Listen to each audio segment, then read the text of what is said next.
Well, it's unclear whether or not there is a real dispute between the United States and Israel, or whether or not this is playing good cop, bad cop. But overall, a lot of the rhetoric between Netanyahu and Trump suggests that it is real. On the other hand, the key objectives aren't that different. The United States is very eager to restore its the primacy in the region, and it doesn't look like he can afford or accept the peace proposal or what the Iranians demand in a peace. So I think much like the Ukraine war you just discussed, I think, and the conflict with China, this is all tied into the U.S. attempt to prevent the emergence of a multipolar world. And I think that's what's causing a lot of these conflicts. That is the U.S. on one hand trying to pull the world towards back to unipolarity, while the rest of the world pushing towards multipolarity. And it's in this vacuum which we find so many of our current crises.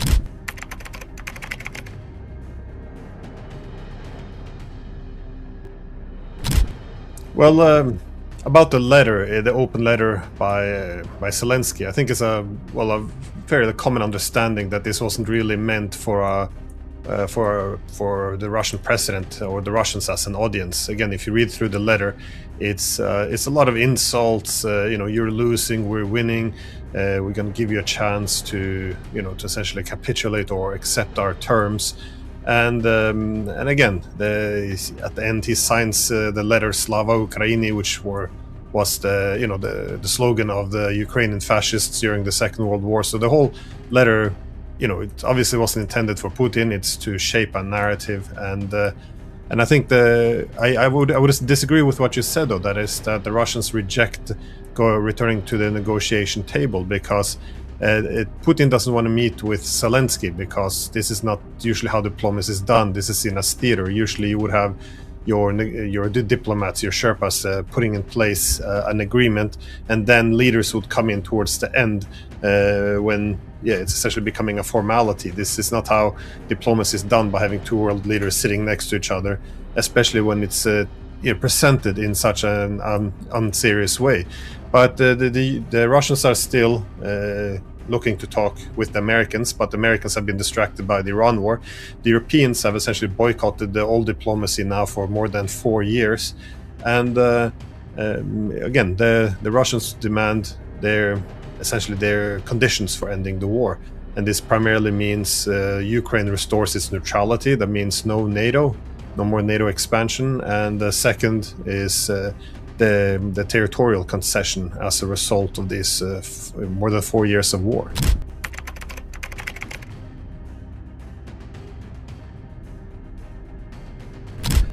Well, it's hard to say. Again, Trump suggested that he would put a quick end to the Ukraine war, and he would also not start any new wars. This was kind of his main pledge.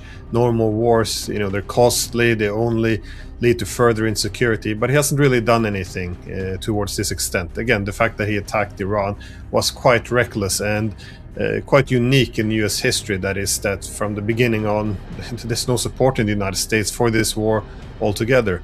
And regarding the war against Russia, the United States, I don't think, really finished the war. They have simply worked towards outsourcing it to the Europeans. That is, it's still US weapons pouring into Ukraine. It's still US war planners directing it from their base in Ramstein in Germany. It's still American intelligence which are picking targets to strike Russia.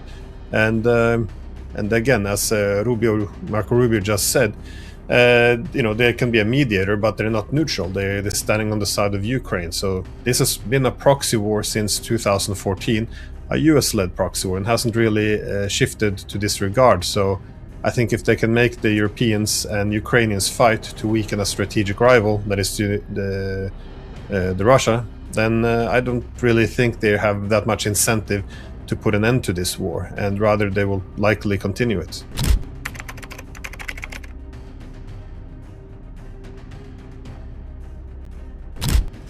Yeah, no, definitely. Yeah, that's why I mentioned before. I don't think Russia was the audience at all for this letter. Indeed, when he publishes this letter on Twitter, that is Zelensky in English, and the whole thing is full of factual mistakes. He makes the argument, oh, for every Ukrainian casualty, there's 5 or 6 Russian casualties. Like, all of this is a lot of nonsense. But again, it's blaming Russia completely for the war, arguing Ukraine is winning. This is Russia's opportunity to finally pull out and find a peace.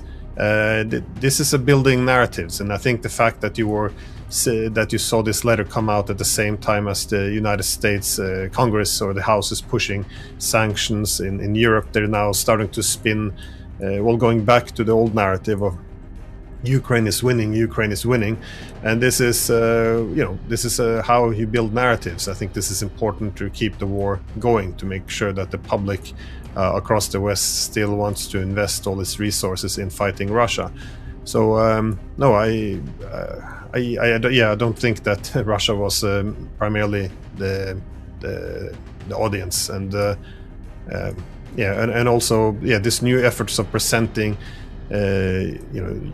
Zelensky as being the instigator for peace is also deeply flawed. They made it illegal for Ukraine to actually negotiate with the Russians. This is what happened after the Russians intervened. Keep in mind that in 2022, when the Russians invaded, on the first day, Zelensky confirmed, the first day of the invasion, Zelensky confirmed that the Russians had already contacted him to put a quick end to the war on the conditions of Ukraine restoring its neutrality.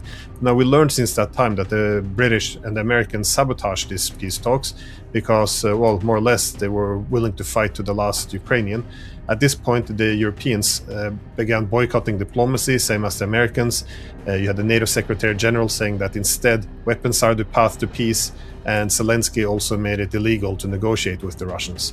Now, of course, things are going very badly. There's an incentive or interest in reshaping the narrative, so it's the Russians that don't want peace. And part of the way they're selling this is they're arguing that peace, if Russia wants peace, then it accepts immediate ceasefire. But again, a ceasefire isn't peace. This just means that the Europeans have been very open what they want to do. They want to put a pause to this so they can build more weapons and pump more weapons into Ukraine so they can prolong the war. What Russia and the US agreed in Anchorage in Alaska was that they would come with a comprehensive political settlement, that is to put an end to the war, not just temporarily freeze the front lines, which would allow NATO to rebuild the Ukrainian army and fight for a few more years. So again, we keep going back to this thing about a ceasefire, but this is what there's one thing that the Trump and Putin agreed upon, that this won't put an end to the war.